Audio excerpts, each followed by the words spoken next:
program studi D3 Manajemen Agribisnis Politeknik Negeri Jember. Pada perkuliahan semester ini saya mengampu mata kuliah produksi ternak, di mana mata kuliah produksi ternak ini diberikan kepada mahasiswa pada jenjang semester 3. Untuk mata kuliah produksi ternak ini memiliki bobot SKS 3 SKS, yaitu 1 SKS teori atau kuliah dan 2 SKS praktikum. Pada mata kuliah produksi ternak ini memiliki 7 pokok bahasan, yaitu domestikasi dan taksonomi ternak, di mana pada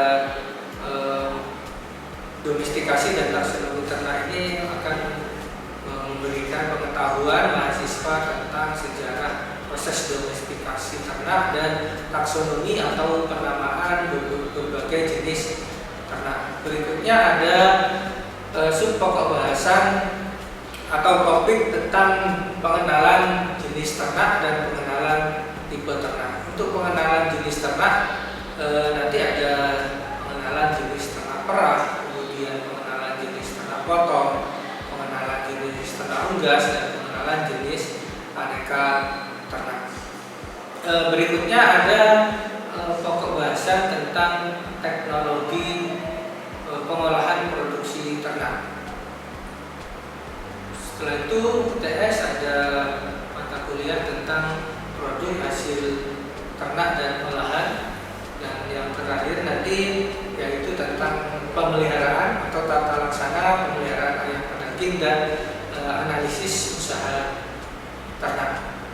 Pertemuannya total selama 14 kali pertemuan.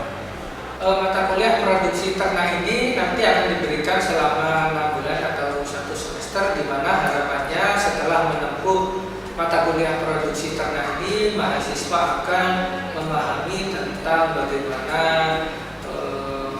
pemeliharaan ternak, kemudian bisnis di bidang peternakan, karena pada program studi D3 Agribisnis sendiri itu sangat luas, yaitu bisa bisnis di bidang pertanian termasuk di bidang peternakan. Jadi harapannya setelah mendapatkan mata kuliah produksi ternak ini nanti mahasiswa bisa memahami bagaimana melakukan usaha atau agribisnis di bidang peternakan, baik itu pada ternak ruminansia seperti sapi, domba, kambing, ataupun pada ternak unggas, ada ayam, kemudian itik, baik itu pada ayam pedaging ataupun ayam telur. Mereka akan memiliki kemampuan mulai dari perencanaan bisnisnya sampai ke tata laksana pemeliharaannya, sampai ke evaluasi hasil kegiatan, sampai ke pemasaran atau membuat suatu bisnis plan dalam usaha. Pada pertemuan sebelumnya, pada minggu ini kita sudah membahas tentang pokok bahasan, yaitu jenis-jenis ternak perah dan tipe ternak ya. Jadi kemarin jenis ternak itu ada ternak sapi, kemudian domba, kambing, ayam, dan ternak unggas. Kemudian pada tipe ternak apa? Tipe ternak itu apa? Tipe ternak itu adalah penggolongan ternak berdasarkan dari tujuan produksi atau hasilnya ya. Jadi pada tipe ternak kemarin ada tipe ternak yang menghasilkan daging atau ternak pedaging. Kemudian ada tipe ternak perah ya. Nah, pada kesempatan hari ini kita akan mengenal bangsa-bangsa apa saja yang menjadi ternak perah. Kemudian ada tipe ternak petelur ya. Kalau petelur ini pasti berasal dari jenis ternak unggas ya. Kemudian yang keempat ada tipe ternak penghasil bulu atau wol ya. Jadi itu ada 4 ternak. Nah, pada kesempatan hari ini saya akan membahas tentang jenis ternak atau tipe ternak yang menjadi penghasil susu atau perah itu apa? Yaitu ternak yang memang sengaja dipelihara dan tujuan utamanya itu adalah menghasilkan susu. Jadi ternak ini memiliki keunggulan atau kelebihan, dia produksi susunya dibandingkan dengan jenis ternak yang lainnya. Kemudian yang paling penting bahwa ternak perah ini pasti dia berasal dari ternak dominansia ya, tidak bisa dari ternak unggas atau ternak mamalia ya. Nah, kemarin pada tugas taksonomi mungkin ada yang kebagian mencari taksonominya sapi atau kambing itu, pasti di kelasnya itu masuk ke dalam kelas apa? Mamalia ya. Kalau unggas kelasnya adalah Aves ya. Nah di situ yang masuk ke dalam kelas mamalia itu bisa ke dalam nasi. Kemudian produktivitas susunya tinggi dibandingkan dengan jenis ternak yang lainnya. Artinya tidak semua jenis ternak rumensia atau ternak mamalia itu menjadi tipe ternak perah. Yang menjadi tipe ternak perah itu adalah yang memiliki produktivitas tinggi. Karena susu itu sendiri pada hakikatnya diproduksi adalah untuk menghasilkan makanan bagi anaknya yang baru dilahirkan. Kalau sapi itu untuk bedennya. Nah, pada ternak perah ini produksi susu yang dihasilkan itu lebih dari yang dibutuhkan oleh anak sapi atau lebih dari yang dibutuhkan oleh bedennya. Kalau beden sapi itu misalnya dia hanya membutuhkan minum dari susu induknya itu hanya 6 liter. Sedangkan pada sapi perah itu sendiri bisa menghasilkan 20 sampai 25 liter. Jadi sisanya itulah yang akan diambil oleh manusia, baik itu untuk dikonsumsi ataupun dijual untuk menjadi pendapatan. Ada nggak susu yang dihasilkan tanpa dikeluarkan dari ambilkan atau tanpa dikeluarkan dari proses melahirkan? Susu kedelai. Nah, kalau kita mengacu pada definisi susu, sebenarnya tidak bisa dimasukkan susu kedelai itu susu, tetapi lebih tepatnya adalah sari ya, sari kedelai ya. Jadi kalau definisi susu yang sebenarnya itu adalah cairan yang berwarna putih yang dihasilkan dari proses pemerahan dari ambing ternak mamalia atau ternak ruminansia setelah proses melahirkan. Ternak perah yang umum atau yang banyak dipelihara oleh peternak untuk menghasilkan air susu, khususnya di negara Indonesia. Di negara kita. Yang pertama ada ternak sapi, itu ya, yang bagian kiri. Ada rakau ya, itu adalah jenis ternak perah yang paling banyak sekali dikembangkan atau yang paling populer. Kemudian yang kedua ada kerbau atau rakau ya. Meskipun kerbau ini tidak sebanyak pada sapi, hanya di beberapa daerah atau wilayah tertentu yang mereka memelihara kerbau untuk dijadikan sebagai ternak perah. Contohnya di daerah Sumatera, kemudian Sulawesi, Kalimantan itu banyak ternak kerbau ini dipelihara sebagai ternak perah. Ada juga yang diolah menjadi produk olahan susu fermentasi namanya dade ya. Kalau pernah tahu, jadi susu yang diperah dari kerbau itu ditempatkan ke dalam bambu, kemudian diperah menggunakan daun pisang. Mungkin pernah lihat ya kalian itu. Salah satu olahan dari susu kerbau. Kemudian yang ketiga ada kambing ya. Tahu ya kambing ya? Nah, kambing juga salah satu jenis ternak perah yang dipelihara untuk diambil air susu. Kemudian yang keempat ada unta atau camel. Jadi kalau kita lihat pada proses bagaimana mendapatkan air susu atau proses pemerahan, itu yang pertama ternak yang diambil susunya itu harus dalam kondisi tenang, jadi relax, tidak boleh dalam kondisi tertekan, tidak boleh dalam kondisi stres. Nah, bisa dibayangkan bagaimana kalau kita mengambil susu kuda liar. Harus dikejar dulu ya, kemudian ditangkap, kemudian dia akan keluar air susunya. Kenapa? Karena air susu itu dipengaruhi oleh yang namanya hormon oksitosin. Nah, hormon oksitosin itu hanya bekerja selama 7 menit. Jadi ada waktu sekitar 7 menit seorang petugas pemerah sapi atau kambing atau kerbau itu bisa mengeluarkan air susunya. Jadi harus cepat ya. Misalnya susunya 20 liter ya harus dikeluarkan dalam waktu akan keluar kalau sapi itu atau ternak itu merasa tertarik, kemudian mendengar suara pedet atau suara anaknya ya, mendengar suara anaknya, itu akan merangsang keluarnya hormon oksitosin. Bisa dibayangkan yang tadi susu kudalian itu tidak akan bisa keluar ya.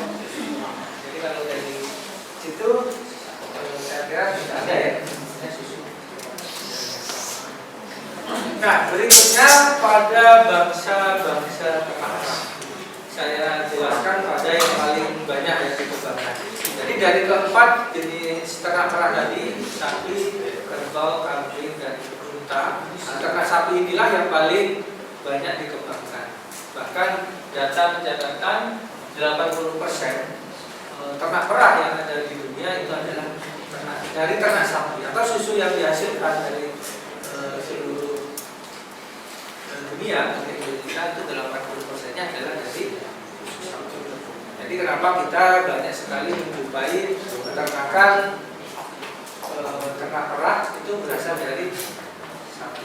Karena memang peminatnya atau konsumennya banyak yang memerlukan atau membutuhkan susu sapi. Nah, untuk sapi sendiri, bangsa sapi perah yang nomor 1 itu adalah sapi Friesian Holstein atau kita menyebutnya sapi FH ya, sapi FH ya. Sudah pernah ya lihat sapi sini, sapi FH ya. Bisa dilihat dari ciri-cirinya atau bentuk fisiknya, yaitu berwarna hitam putih ya, hitam belang putih atau putih belang hitam. Nah, itu sapi Friesian Holstein atau Fries Holland. Ada yang menyebutnya Fries Holland atau Friesian Holstein. Nah, sapi ini berasal dari negara Belanda. Belanda itu kan negara yang ada di benua Eropa. Jadi di Eropa itu masuk ke dalam negara subtropis ya, di sana. Kemudian produksi susunya pada sapi Friesian Holstein ini, bangsa sapi perah Friesian Holstein ini adalah 7.245 liter per masa laktasi per ekor ya, per satu ekor sapi ya, 7.245 liter. Masa laktasi itu berapa lama? Pada sapi itu 10 bulan, atau kalau kita rata-rata 1 bulan itu 30 hari, berarti selama 300 hari. Artinya 745 liter ini selama 300 hari atau 10 bulan. Nah, sekarang coba kalian rata-rata, berarti per harinya berapa susu sapinya atau produksinya? Dibagi aja 300 ya. Coba yang ada kalkulator 7.425 liter dibagi 300 hari atau sekitar kurang lebih 24 ya, 24 liter.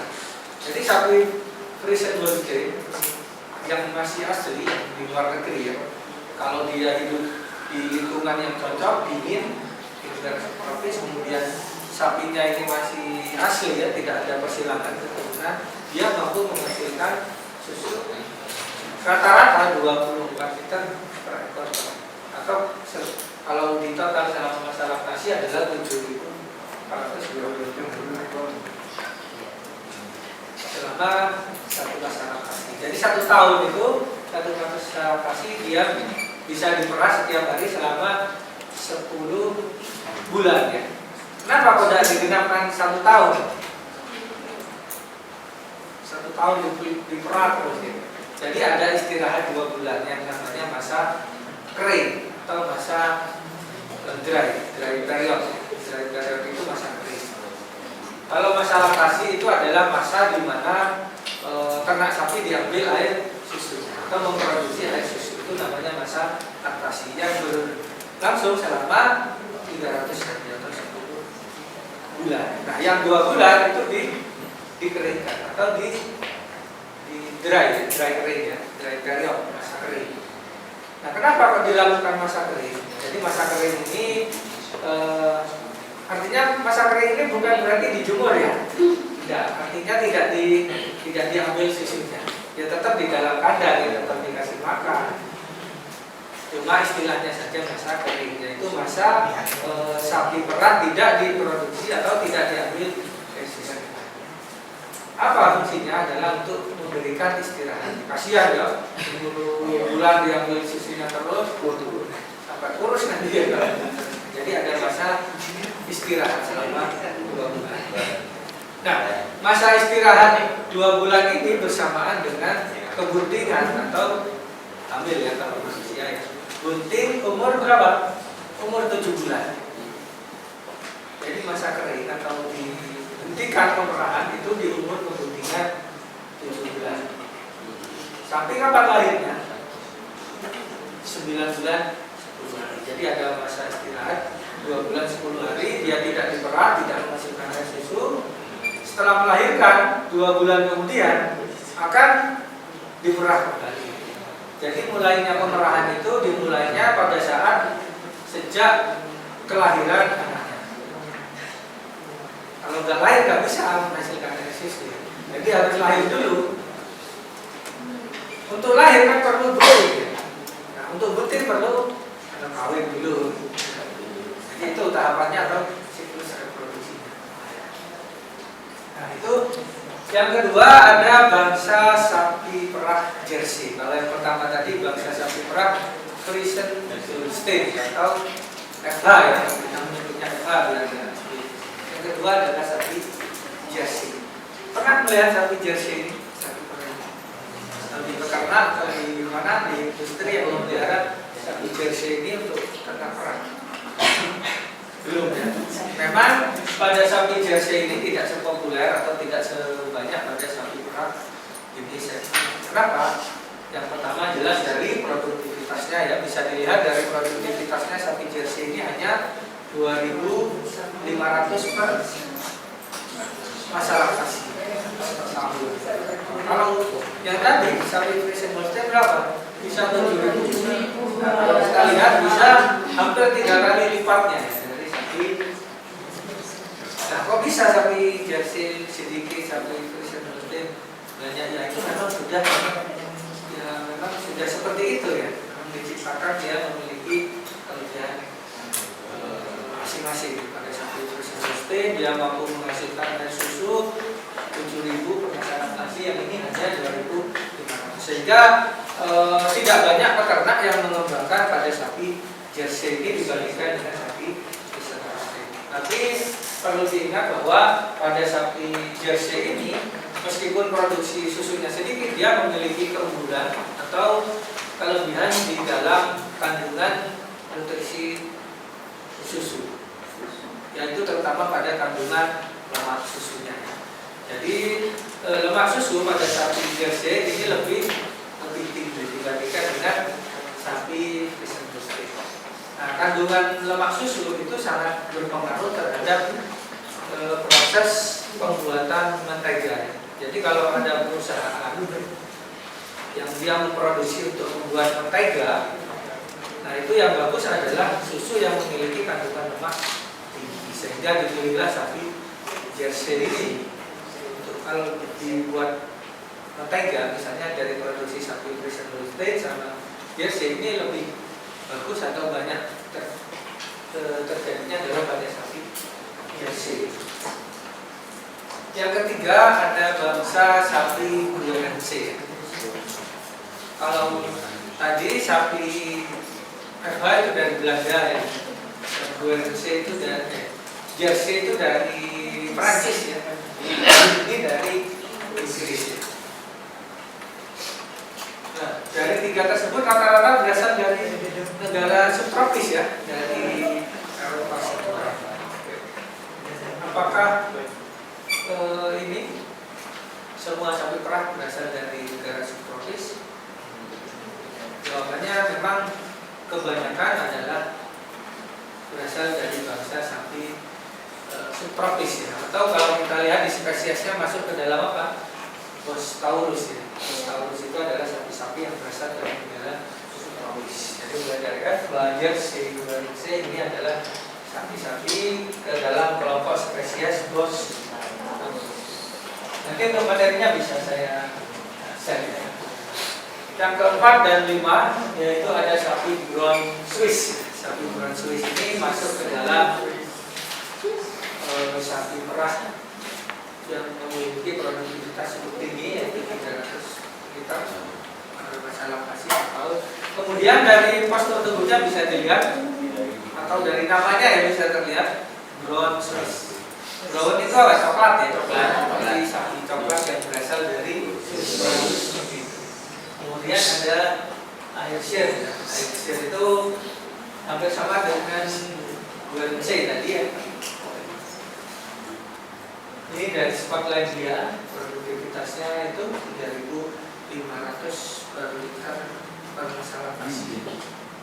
Kalau tadi kelimanya ini dari Eropa semua ya, atau bangsa sapi, Taurus. Nah sekarang dari negara tropis ya, apakah ada? Coba kita lihat, ternyata ada juga sapi perah yang dia itu berasal dari bangsa sapi Bos Indicus ya, atau yang berasal dari negara tropis. Yaitu ada sapi apa? Sapi Sahiwal dan sapi Red Sydney.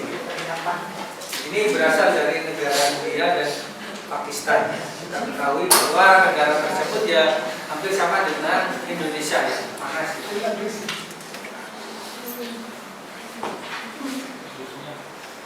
Mungkin sapi ini tidak banyak ya dipelihara, bahkan tidak ada ya di Indonesia, tidak ada yang peternakan sapi perah pilih jenis sapi ini atau bangsa sapi Sahiwal Red Sydney dipelihara diambil susunya.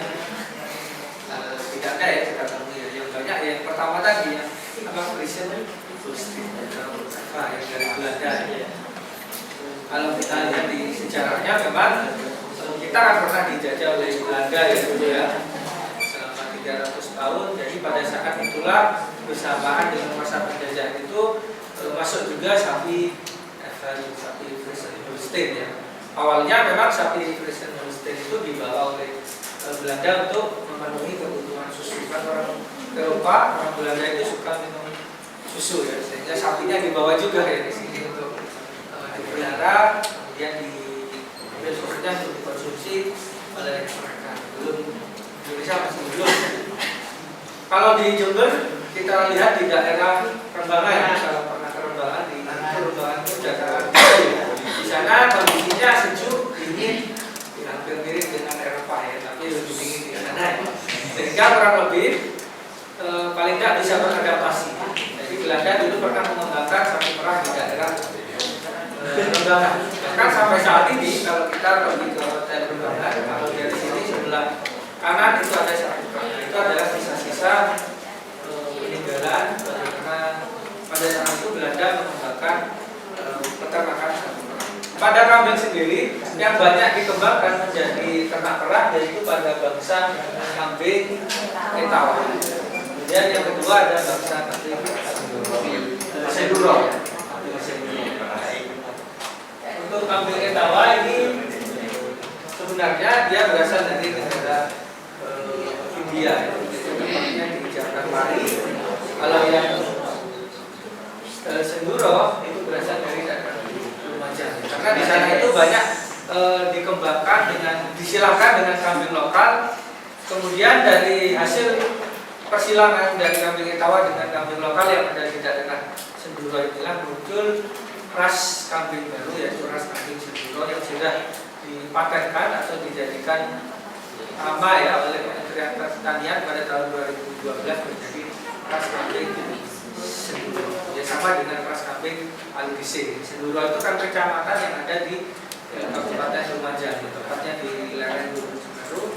Di sana kondisinya dingin, cocok untuk ini budidaya kambing, sumber pakan juga melimpah di sana.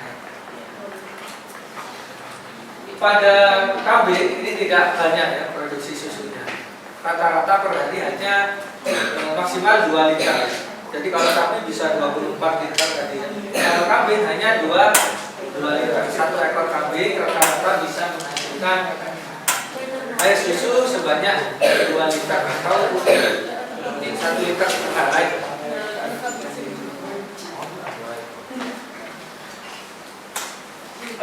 Kemudian masa laktasinya bagaimana? Apakah sama dengan sapi? Berbeda ya. Kalau sapi masa laktasinya tadi bisa 10 bulan. Kalau pada kambing atau domba jenis ya itu hanya 6 bulan. Jadi artinya apa 6 bulan masa laktasi dia diambil susunya ya. Tahu kan tempatnya keluarnya susu tadi ya? Itu diambil dari ambingnya ya. Jadi dari ambing situlah dikeluarkan air susu. Kalau pada domba atau kambing itu hanya 6 bulan. Kenapa? Karena masa pembuntingan pada kambing itu hanya 5 bulan. Artinya 3 bulan pada masa pembuntingan, setelah itu istirahat ya 2 bulan dan 3 bulan pada masa setelah kelahirannya. Jadi setelah melahirkan 3 bulan dikawinkan lagi, bunting 3 bulan dihentikan, sehingga ada 6 bulan masa laktasi pada ternak kambing, berbeda dengan pada sapi. Silakan kalau ada pertanyaan mungkin.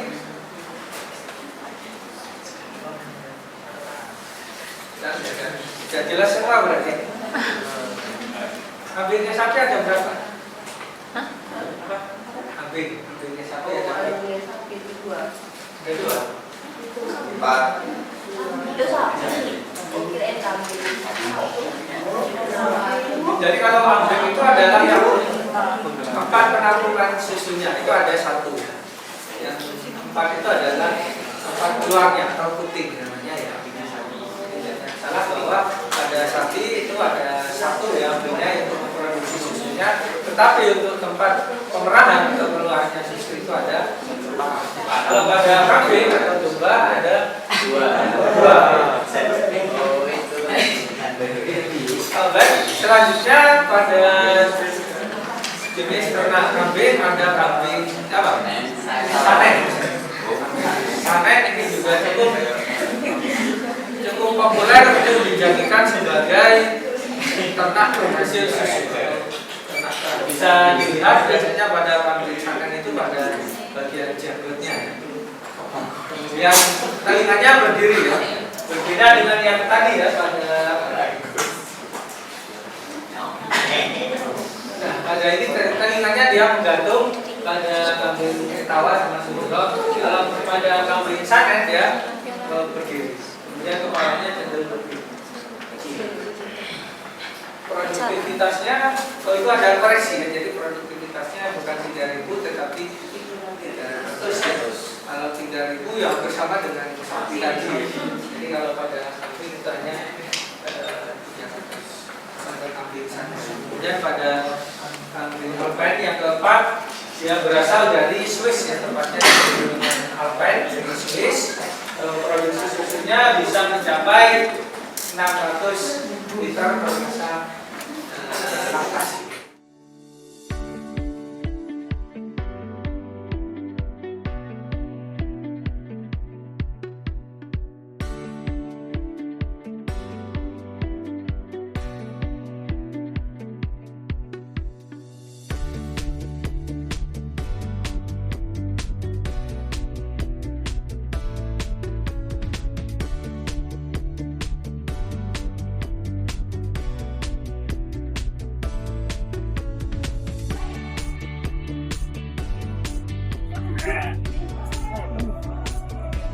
Ini domba ya, kambing. Bisa membedakan ya dari bulu Pak. Ya, sama dari leher juga beda. Ya.